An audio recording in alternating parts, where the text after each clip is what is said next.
지난 영상에서 탄소 원자의 질량은 12U라는 것을 확인했습니다. 그리고 탄소 원자의 원자핵은 양성자 6개, 중성자 6개로 구성되어 있기 때문에 양성자와 중성자의 질량이 각각 1U라고 착각을 하기 쉽습니다. 하지만 실제로 찾아보면 양성자는 1.007276U, 중성자는 1.008664U이고 전자도 작지만 0.000549U라는 질량을 가지고 있다는 것을 알게 됩니다. 그리고 여기서 모든 문제가 발생하기 시작합니다. 양성자 6개, 중성자 6개, 전자 6개로 이루어진 탄소의 질량은 12U인데 똑같이 양성자 6개, 중성자 6개, 전자 6개의 질량의 합은 12.0988U입니다. 즉, 원자를 구성하기 전 개별 입자들의 질량의 합이 구성된 원자 자체보다 무거운 것이죠. 이를 통해 우리는 탄소의 결합 과정에서 0.0988U에 해당하는 질량이 사라졌다고 추측해 볼 수 있습니다.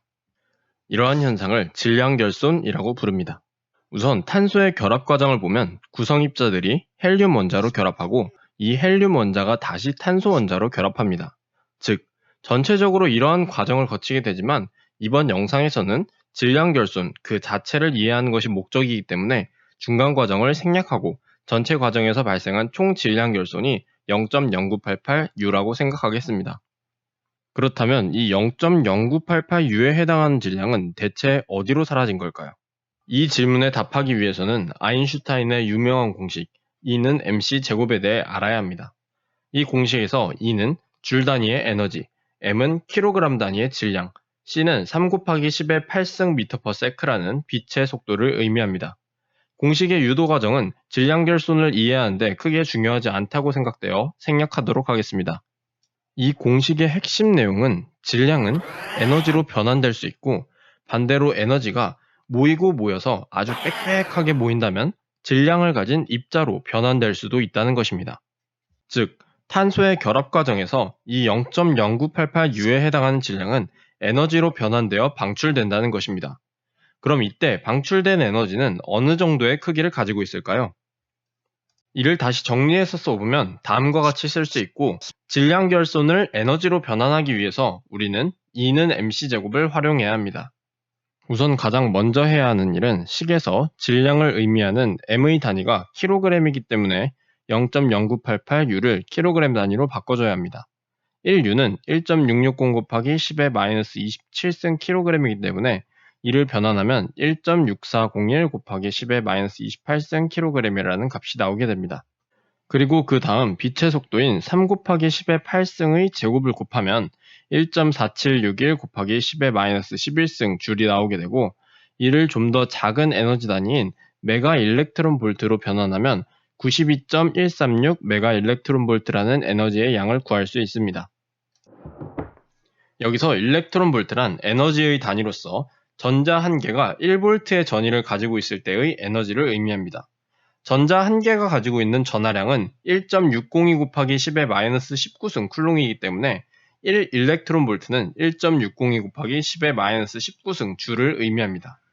이를 역으로 계산하면 1줄은 6.242 곱하기 10의 18승 일렉트론 볼트이고 여기에 10의 6승을 의미하는 메가를 붙여 메가 일렉트론 볼트라는 단위를 주로 사용하며 메브라고 읽는 경우도 많습니다. 이런 계산 과정은 복잡하기 때문에 1U를 약 932맵으로 생각하면 비슷한 결과값을 바로 얻을 수 있습니다. 그래서 질량결손 어떤 일이 일어났는가 라고 묻는다면 탄소의 결합 과정에서 0.0988U에 해당하는 질량이 92.136 매브만큼의 에너지로 변환되어 방출되었다 라고 대답할 수 있겠습니다. 그럼 이런 질량결손은 언제 일어나는 걸까요? 우선 원자핵에는 핵자들 간 서로를 끌어당기며 결합하는 힘이 있다는 것을 알아야 합니다.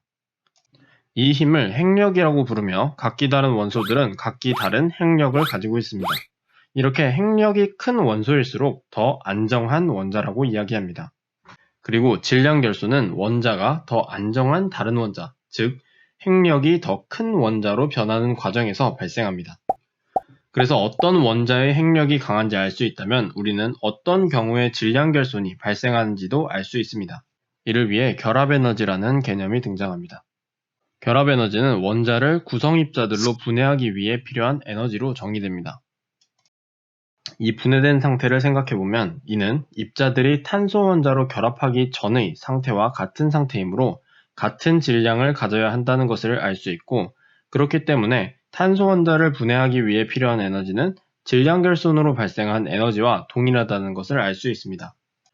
즉, 다시 한번 정리해보면 결합 에너지는 원자를 자유전자와 핵자로 분해하기 위해 필요한 에너지로 정의되며, 핵자와 자유전자들이 원자로 결합하면서 질량 결손으로 인해 발생한 에너지와 같은 크기를 갖습니다. 그래서 원소별로 결합 에너지를 그려보면 다음과 같이 원자의 질량수가 증가할수록 결합 에너지도 증가하는 특성을 보입니다. 하지만 그렇다고 해서 질량수가 큰 원자일수록 핵자들 간의 결합력이 강하다고 말할 수는 없습니다. 왜냐하면 결합 에너지는 원자를 분해하기 위해 필요한 총 에너지를 의미하기 때문에 질량수가 큰 원자가 큰 결합 에너지를 갖는 것은 핵자들 간의 결합력이 강해서라기보다는 분해해야 할 입자들이 많기 때문이라는 것이죠. 그래서 우리가 원자 내의 핵자들이 서로 얼마나 강하게 결합되어 있는지를 보고 싶다면 원자 내의 핵자 한 개가 다른 입자들과 가지고 있는 결합 에너지를 봐야 합니다.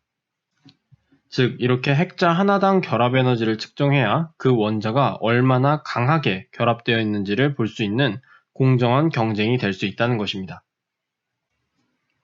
그래서 그래프의 결합 에너지를 각각의 질량수로 나누면 다음과 같은 그래프를 그릴 수 있습니다. 예를 들면 우리가 계산한 탄소 원자의 결합 에너지인 92.136메가일렉트론볼트를 탄소의 질량수인 12로 나누면 7.6780메가일렉트론볼트 per 뉴클레온이라는 값이 나오게 되고, 그것을 탄소의 질량수 12에서의 값으로 씁니다. 이런 식으로 모든 원자들의 값을 계산한 것이죠. 그리고 여기 세 가지 다른 원소 A, B, C가 있고 각각 핵자 하나에 C를 매달고 점점 힘을 증가시키면서 당긴다고 할 때 A, C, B의 순서대로 핵자가 분리된다는 것입니다. 핵자당 결합 에너지가 가장 큰 원소는 철입니다. 그래서 철을 기준으로 왼쪽의 철보다 작은 질량수를 가진 원자들은 질량수가 커지는 핵융합 반응에서 핵자당 결합 에너지가 커지기 때문에 핵융합 반응에서 에너지를 방출하고, 철의 오른쪽에서는 질량수가 줄어드는 핵분열 반응에서 핵자당 결합 에너지가 커지기 때문에 철보다 질량수가 큰 원자들은 핵분열을 할 때 에너지를 방출합니다. 그래서 질량 결손 언제 일어나는가 라는 질문에 대해서 다시 한번 정리해보자면, 원자가 더 안정한 다른 원자로 변하는 과정에서 일어나며, 더 안정한 원자란 결합 에너지가 아닌 핵자당 결합 에너지가 큰 원자를 의미합니다. 철이 핵자당 결합 에너지가 가장 크기 때문에 철보다 작은 원자들은 핵융합을 할 때, 철보다 큰 원자들은 핵분열을 할 때 질량 결손이 일어나며 에너지가 방출됩니다. 오늘의 영상이 여러분들께 도움이 되었기를 바랍니다. 좋아요와 댓글은 제가 영상을 만드는 데 큰 힘이 됩니다. 시청해주셔서 감사합니다.